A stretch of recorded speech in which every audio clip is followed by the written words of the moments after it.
লালবাগ কেল্লা মেয়েহারা এক বাবার ভালোবাসার নিদর্শন, যার নির্মাণ কাজ অসম্পূর্ণ রেখেই বন্ধ করে দেওয়া হয়, যার সুড়ঙ্গের ভিতরে প্রবেশ করলে আর ফিরে আসা যায় না। আজ আমি আপনাদের জানাতে চলেছি সবুজ ঘাস আর ফুলে ফুলে সাজানো অশুভ বিরহগাথা, ঐতিহ্য ও রহস্যে ঘেরা 400 বছর আগের এক অসমাপ্ত মুঘল দুর্গের ইতিহাস ও এর ভিতর বাহিরের সবকিছু।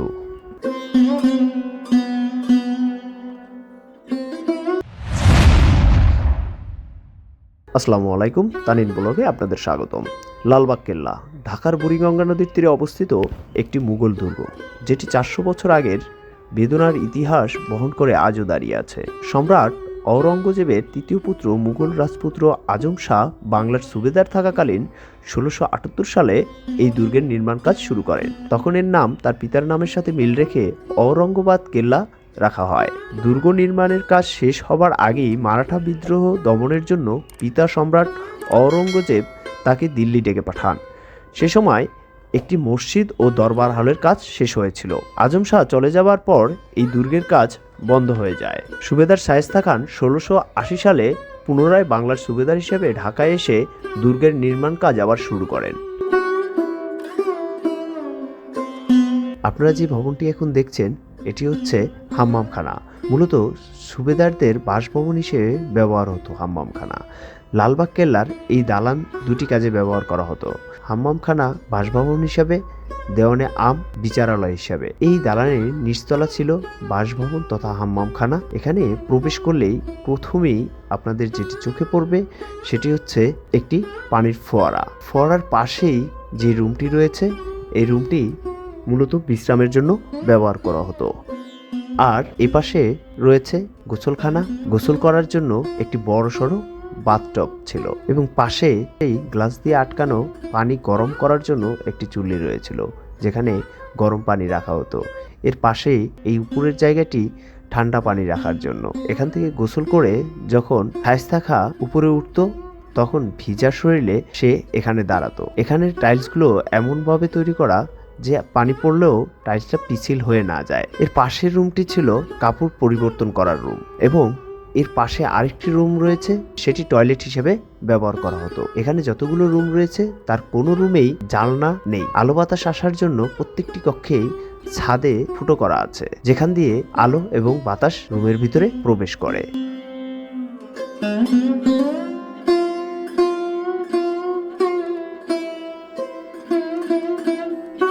হাম্মামখানার দুপাশে দুটি সিঁড়ি রয়েছে। এই সিঁড়ি দুটি দিয়ে দোতলার দেওয়ানে আম বা বিচারালয়ে যাওয়া হতো, কিন্তু বিচারালয়ের এখন সংস্কার কাজ চলছে বিধায় এটা তালা দেওয়া আছে, সেজন্য আপনাদের দেখাতে পারলাম না।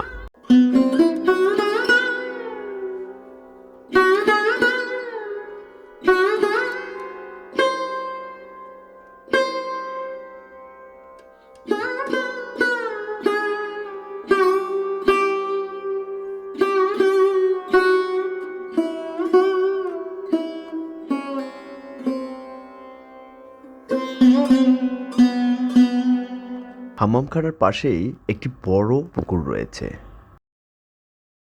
আমি এখন চলে এসেছি লালবাগ কেল্লার রহস্যময় সুড়ঙ্গের সামনে। এই রহস্যময় সুড়ঙ্গে কোনো মানুষ প্রবেশ করলে আর ফেরত আসে না। একদল বিদেশি গবেষক এর রহস্য উদ্ঘাটনের জন্য সুড়ঙ্গের মধ্যে দুটি কুকুর পাঠান, কিন্তু কুকুর দুটি আর ফিরে আসেনি। পরবর্তীতে শিকলে বেঁধে আবার দুটি কুকুর পাঠানো হয়েছিল। তখন শিকল আসলেও কুকুরগুলো ফেরত আসেনি। অনেকের মতে এর মধ্যে এমন এক প্রকার গ্যাস রয়েছে যার প্রভাবে যে কোনো প্রাণীর দেহের হাড় মাংস গলে যায়। আবার কারো কারো ধারণা এর মধ্যে এমন এক প্রকার শক্তি রয়েছে যার ভেতর প্রবেশ করে কোনো প্রাণীর পক্ষেই আর ফিরে আসা সম্ভব নয়। যদিও এগুলো সব লোকমুখে শোনা কথা। লোকমুখে আরো শোনা যায় এই সুড়ঙ্গ দিয়ে পাশেই বুড়িগঙ্গা নদীতে যাওয়া যায়। সুড়ঙ্গের মুখ থেকে বেরিয়ে নৌকায় উঠে যাওয়া যেত জিঞ্জিরা প্রাসাদে। এসব কথার কোনো সুস্পষ্ট প্রমাণ পাওয়া যায়নি। তবে যুদ্ধের সময় মুঘল সেনারা যখন বুঝতেন তাদের পরাজয়ের কাছাকাছি, তখন তারা এই সুড়ঙ্গ দিয়ে দুর্গের দেয়াল পেরিয়ে পালিয়ে যেতেন। সুড়ঙ্গটি লোহার গেট দিয়ে বন্ধ করে দেওয়া হয়েছে, যাতে পর্যটকরা ভিতরে কৌতূহলবশত ভিতরে প্রবেশ করতে না পারে। যেহেতু সুড়ঙ্গ পথের রহস্য এখনো উদ্ঘাটন হয়নি, তাই এ নিয়ে নানা কল্পকাহিনী চালু আছে। 30 টাকা দিয়ে আপনি যখন লালবাগ কেল্লায় প্রবেশ করবেন তখন ফুল গাছের মধ্যে দিয়ে একটু এগোলেই যেই প্রসাদের মতো ইমারতটি চোখে পড়বে, এটি পরী বিবির কবরের উপর নির্মাণ করা হয়েছে। 1684 সালে লালবাগ কেল্লার অভ্যন্তরে শায়েস্তা খাঁর কন্যা ইরান দুখত রহমত বানু ওরফে পরী বিবির মৃত্যু ঘটে। এর আগে আজম শাহের সাথে পরী বিবির বিবাহ ঠিক হয়েছিল। পরী বিবির মৃত্যুর পর শায়েস্তা খাঁ এই দুর্গটিকে অপয়া মনে করে 1684 সালে অসমাপ্ত অবস্থায় এর নির্মাণ কাজ বন্ধ করে দেন। রাজকীয় মুঘল আমল সমাপ্তির পর দুর্গটি পরিত্যক্ত অবস্থায় রয়ে যায়। 1844 সালে এই এলাকাটি আওরঙ্গাবাদ নাম বদলে লালবাগ রাখা হয় এবং দুর্গটি পরিণত হয় লালবাগ দুর্গে। এখন আপনারা যে কবরটি দেখতে পাচ্ছেন এটি হচ্ছে পরী বিবির কবর। পরী বিবির কবর ছাড়াও এখানে পরী বিবির ছোট বোন মানে শায়েস্তা খানের কথিত ছোট কন্যা শামশাদ বানু এর সমাধিও রয়েছে। এছাড়াও ইমারতের বাইরে আরও 3টি কবর রয়েছে, এগুলো কাদের কবর তা জানা যায়নি।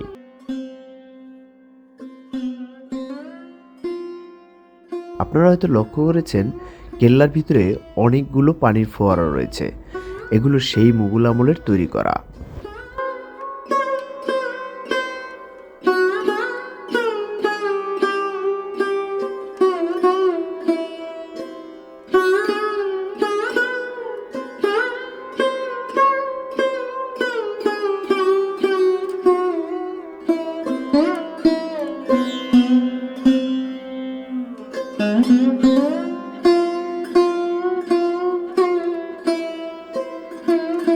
এখানে যে রুমগুলো দেখছেন এগুলোতে সৈনিকরা থাকতো।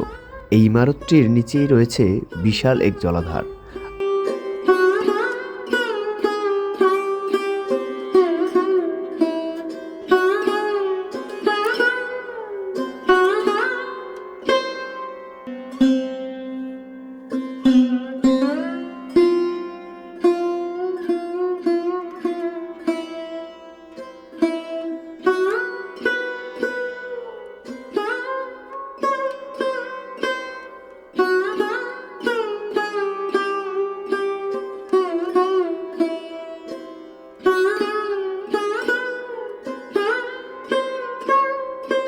এখানে কেন্দ্রীয় জলাধারের তলদেশ লেখা রয়েছে। অনেকে এটিকে সুড়ঙ্গ মনে করার কারণে এখানে কেল্লা কর্তৃপক্ষ লিখে রেখেছে যাতে কেউ ভুল না করে। এই ইমারতটির উপরেও আমি একটি সুড়ঙ্গ দেখেছি, হয়তো সেটিও জলাধারের মুখ।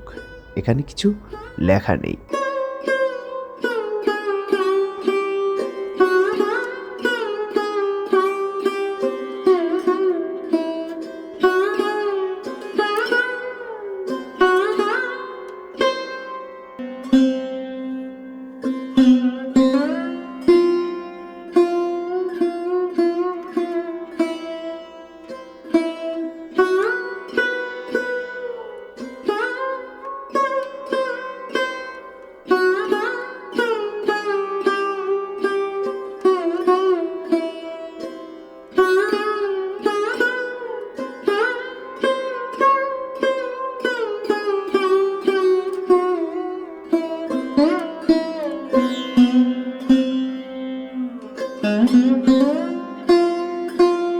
লালবাগ কেল্লা দেখতে আসার আমন্ত্রণ জানিয়ে আজকের মতো এখানেই বিদায় নিচ্ছি। কথা হবে আগামী কোনো ভিডিওতে। আল্লাহ হাফেজ।